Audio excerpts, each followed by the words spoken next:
Robert, thanks for joining me on today's Spotlight. So let me introduce you to Robert Franks, MD of WM5G Limited. Robert, over to you. Introduce us to your business, please. Thanks very much, Andy. Great to have the opportunity to join you and your listeners. As you mentioned, I'm Robert Franks, and I lead a business called West Midlands 5G Limited. So we are, as our name suggests, we're based right here in the West Midlands. We started as a company about 5 years ago, and very simply, we're on a mission to do two things. Firstly, to make sure that everybody in our region, citizens, businesses, and public services have access to great, fast, reliable, and affordable mobile and broadband connectivity. Because I think, as we've seen, during lockdown and just during life and work in general, that those are things that we all increasingly rely on more and more and more.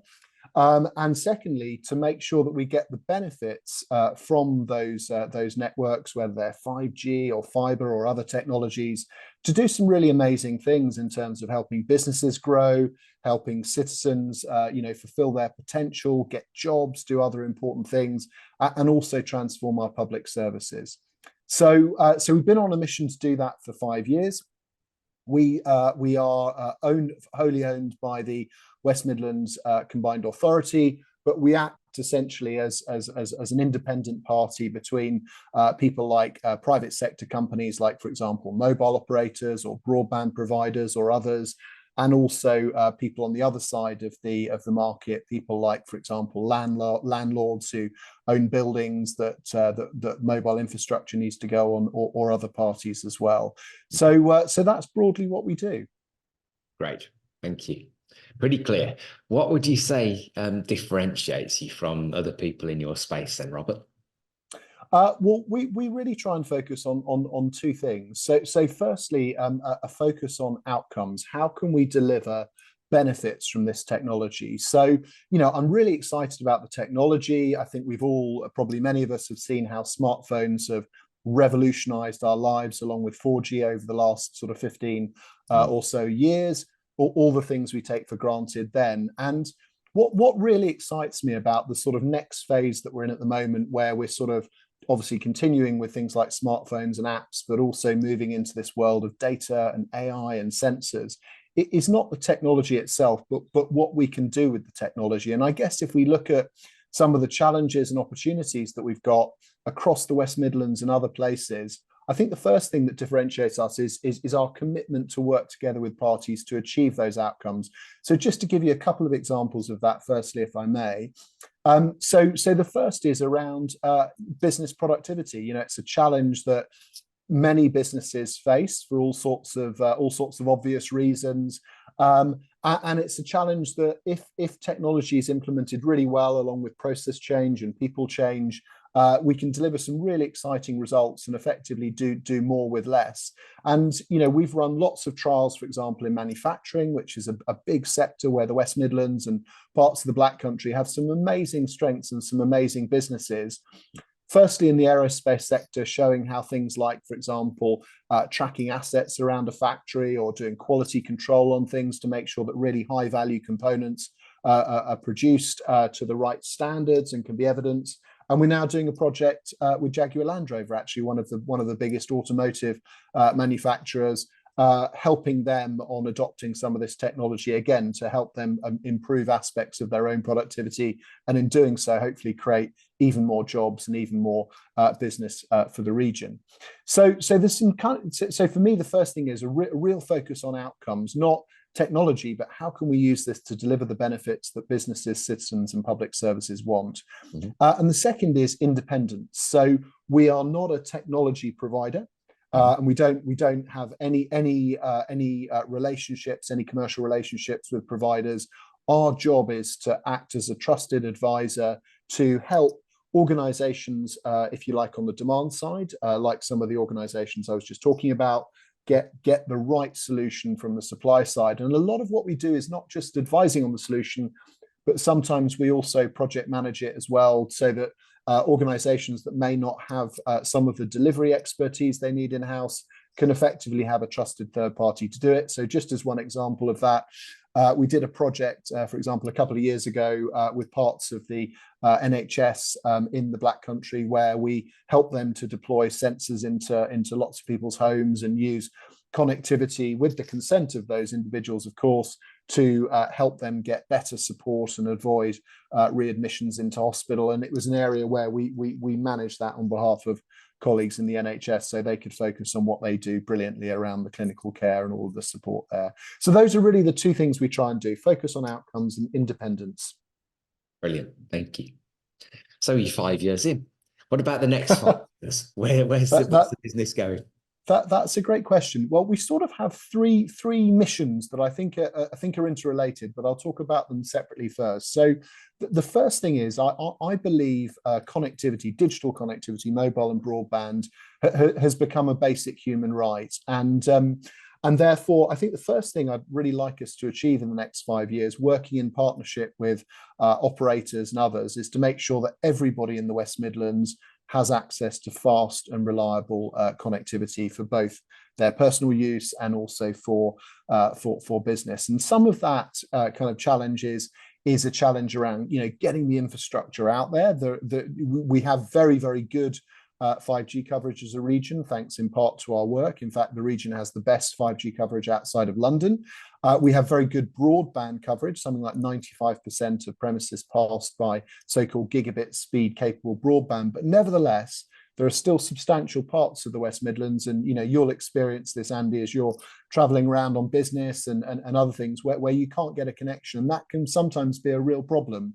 Obviously, we all use the internet and online services for all sorts of purposes, and a classic one is online payments, where there are various sort of retailers, sometimes mobile, sometimes fixed shops, that struggle to accept things like card payments because they can't get a connection in their location. So the first thing is very much how can we make sure that we get connectivity to everybody, both in terms of the networks, but also we're working as well with the operators on things like digital inclusion, around things like skills for people who may be less confident using services online, and also making sure that there is strong awareness of social tariffs, which, as you may be aware, are kind of cheaper tariffs for getting broadband and mobile that are available to people who are universal credit claimants. So that's kind of our first mission, getting the connectivity out there. The second one is very much focused on health and care. So we are working in partnership with the NHS so-called integrated care boards, who are the people who run the different parts of the NHS in the West Midlands, and also our shareholder, the WMCA and government, to implement a big levelling up programme, which is focused on scaling up technology to enable people to live more healthily, to prevent more conditions emerging by enabling many of us to make sort of healthier lifestyle choices, to enable earlier interventions, which is all about using technology to do things like diagnose critical conditions like cancer sooner, and then to help more people with social care, which is, as we know, is a real challenge at the moment. And the idea is, by doing those things, we can increase wellness and productivity, but also we can reduce some of the pressure on hospitals, which we see with people turning up every day. So we've just announced the launch, actually, I think it was about a month ago, of the first region in the UK to do early bowel cancer diagnosis using something called pill cams, which are little cameras literally built into a pill that you can swallow, and enables much faster access to bowel cancer diagnosis. And I think the second thing I'd really like to achieve, therefore, in the next 5 years is to scale that up further, to go from our current base of what will be several thousand customers at the end of this year up to hopefully many tens of thousands in the region. And the third thing is helping other businesses. So I mentioned some of the work we were doing a minute ago with Jaguar Land Rover Group. We've also run adoption programs helping over 700 small and medium-sized businesses in the region to identify opportunities around sensors, data, and AI and 5G for their business, and start on that journey. And we really want to industrialize that by developing sector programs, so we can hopefully help even more companies to grow. So those are the three things I'd love to achieve as a business in the next 5 years. It's around connectivity for all. It's around transforming health and care, using technology, and it's around supporting more businesses to get the benefits. Brilliant. Sounds like an exciting 5 years coming up. I hope so. I hope so. Um, so on your journey so far, what would you say your biggest learning has been as a business owner, Robert? I think for me the biggest learning is to always stay very, very close to the customer, to listen to their needs and problems, to back ideas, but not to be afraid also to step away from things if they're not working, and getting the traction and success with customers that you expect. And I'm always struck, Andy. As I think often businesses do, you go through a process of trying to understand customer needs and reflect on feedback and develop propositions and test them in the marketplace, and then start to sell and hopefully scale them. And as you go through that cycle, I'm always struck by what seem like great ideas at the start of processes based on really solid insights, how they actually evolve, and the inevitable thing of no plan survives first contact. So I think just being ready to start with the best plan possible to go into that process, but also have your eyes and ears open and ready to learn things along the way, and not to sort of think that propositions and success will be a linear journey. I think that is something that it sort of sounds obvious now I've said it, but is always quite difficult, because of course you can't plan on every scenario, and sometimes regrouping and rebuilding and refocusing is challenging. The emotion of enthusiasm gets wrapped up in it, doesn't it? Yes, no, that's exactly right. That's exactly right. But just building on that, I mean, I therefore quite like this approach of breaking things down into very short-term milestones, and absolutely celebrating progress, even if the answer is to pivot, to adjust, to getting to those milestones. While also trying to create, as you say, an exciting vision for 3 or 5 years' time. Yeah, I think that's a really good point. Thank you. What about challenges? What would you say the biggest challenges that you've had to overcome? Well, I have to say, undoubtedly, my biggest challenge was probably the first year of business, and the reason I found it challenging. So I was employee number one, so I was the first person to come on board and sort of not only lead the business, but also have to go through the process that we all have to go through of starting a company and hiring the team, and that phase was really challenging because, again, probably like yourself and every other small business, we didn't sort of have a grace period of a year where go out and hire a team. You've got to deliver during that first year. Yeah. So I had this kind of situation where I had some quite stretching deliverables during the first 12 months, as I should have done, by the way, for the money that was being invested. We had some people who were there to provide initial support as consultants or temporary resources, and trying to do the best job they could do. And then we had to hire the permanent team. And during that period of having some temporary support, trying to find good people, trying to get stuff delivered, I think that was super challenging. So I think for me, the main thing that I kind of took away from that was, the sooner you can find a kind of core of really strong people who you can gel with, as particularly as a sort of leadership team for the business, the better.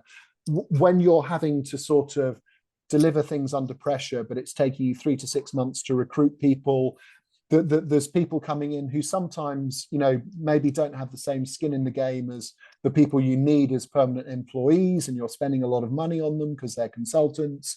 That kind of cycle can be really challenging, and you end up, I think there's a risk that you end up sort of burning huge amounts of energy trying to do everything yourself. So I think my kind of takeaway from that was to think very carefully about the recruitment process, and about how to try and find people who are much better than me in their respective areas of expertise, and can really help that phase of growth sort of get going. But yeah, that was undoubtedly the the most exciting part, but also the challenging part was that first 12 months.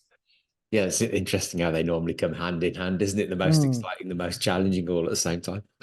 yes, yes, no, indeed, indeed.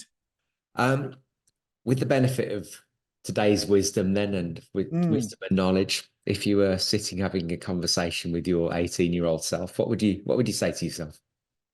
That's a great question. So I think the first thing I would say is I think I would sort of counsel myself about the importance of hard work.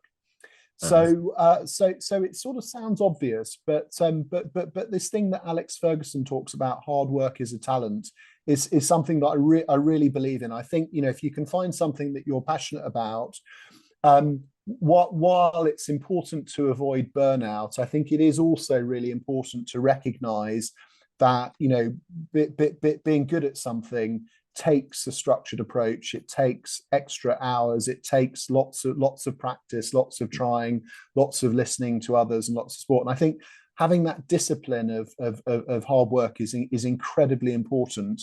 To make the most of everyone's potential. So I think that's the first thing I'd say. And sorry, the reason I'd say that to my 18-year-old self is not because I don't think I didn't work hard at 18, although sure I could have done more, but I actually found it quite a learning curve myself, going from studying at school and then university into a business environment. I think the nature of hard work is quite different, actually, and learning how to do that effectively is that. I think secondly, as I mentioned before, for me, the focus on the customer. So while there are lots of aspects of business that, that sort of analogy of the iceberg, customers don't see all of the things that happen, finance, tax, legal, HR, IT, etc., and all of those things that are important. But in my way of thinking, what's most important are, the customer benefits you're delivering and the revenue top line. If that part's working, there's an opportunity to improve, to build out the other parts. Without that, obviously there isn't really a business. So I think that kind of focus on the market, the customers, and the opportunities around that is absolutely critical. And then the final advice I'd give myself is to hire people that are better than you. So I'm very lucky, for example, to have in my opinion, a very good finance director at the moment, and I know that one of the reasons why we hopefully have a very good relationship is, I mean, partly because he's constructively challenging to me, as he should be, but also because he is much better at being an FD than thankfully than I ever could be, and hopefully there are some things I compliment him with as well. So I think hiring people that are better than you, and you can have a positive relationship, but also constructively disagree with from time to time is really important. yeah. So those have been my three suggestions to myself. And if I may just add one final thing, as I was kind of reflecting on this question, I was reminded of an interview that I was in. I think I was probably about 25 or something, and the lady who was interviewing me said to me at that time, she said, "Oh, where do you want to be in 5 or 10 years' time?" And I said, "Well, I want to be managing director of my own business." And she said, "Oh, really? Why is that?" And I gave an answer, and I didn't really believe it at the time. I didn't think I could do it. I wasn't sure if that's where my skills lay and my passion. And so I think maybe a fourth thing, if I'm not overloading my answer as well, is just to have confidence and be open-minded as well, because obviously some people do start out with a perfect plan and foresight in their careers, but other people evolve, and I think it's important to sort of push yourself and to try things as well. So those have been my thoughts on that one. I think the 18-year-old you would have got some really good advice. Well, I'm not sure he would have listened, but That might have been the problem. So if we had to encapsulate everything, Robert, wrap it all up, all the experience you've gained so far, what would be the one piece of advice that you give to the other business owners who are watching this? So I think the one piece of advice I give would be to persevere. So I think as I look at as I look at all of the amazing business leaders I've met and have the privilege to work with in the West Midlands, that there are some amazing people who've built some amazing businesses from the ground up, and I have the utmost respect for them. But equally, clearly, the economy as a whole is going through some extremely challenging times. There are also lots of issues that we're all struggling with. So I would say celebrate what we can achieve and the reality of the world we live in today. I think it's always that sort of cliched, sometimes it's lonely at the top. I think sometimes it can be, but I think celebrating short-term successes and being realistic about what's achievable in the short term. I think something that really helps me is having some people I can confide in once in a while, having a very good relationship, for example, with my chair, and being able to talk to her and get advice from her. And as I said before, I think another aspect of perseverance is having strong relationships with the people you work with, and being able to constructively disagree on things from time to time, because often that's the way that in my experience is we all sort of improve, is from time to time having to hold the tension of disagreements and get sort of counsel and input from others. So I think sort of perseverance around those other things. There's also one other interesting expression that's really stuck with me over the years, which is "don't waste a good crisis." I'm not sure who that's from, so you may be able to tell me, but I remember thinking about that when we went into the pandemic, and of course there were lots of terrible things that happened during the pandemic, and we all had to deal with.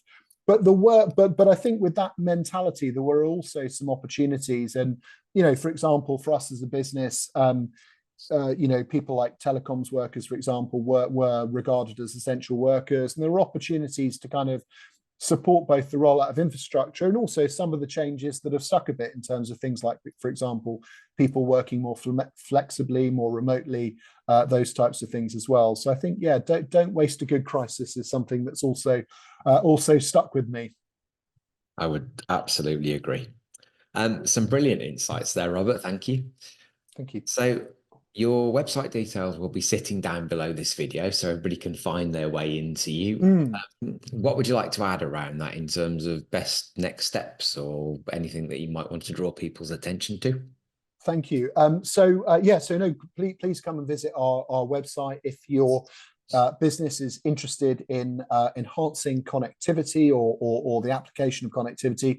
And there are three specific offers, although there are other things that I'd just like to briefly mention. So the first is if any of your viewers are struggling with their own sort of indoor connectivity, be it Wi-Fi or mobile or whatever, then we're really up for having a conversation about that. So please reach out if you'd like any independent advice or an initial chat about connectivity. Secondly, on our part of our health and care leveling up program is we're launching a wellness app. So this is essentially, it's not being provided by us, it's being provided by a third party with deep expertise in employee wellness.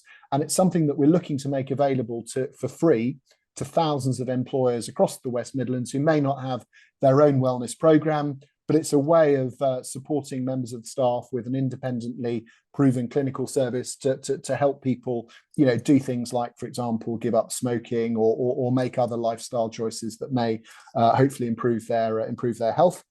And then the final thing I wanted to say was, if there are any businesses out there as well that are interested in the conversation about sensors and data and how that can improve productivity, then also please reach out to us. Again, we've got what we're calling an adoption program running, which is a service that can help businesses plan out how they take forward their strategies in those areas. Brilliant. Thank you for that. Again, thank you for sharing your insights with us today, Robert. Congratulations on the business journey so far. Look forward to seeing the next 5 years, how that unravels. Sure, that'll be exciting times. And thanks again. Thank you very much, Andy, and thanks everyone also. Thanks a lot. Bye bye.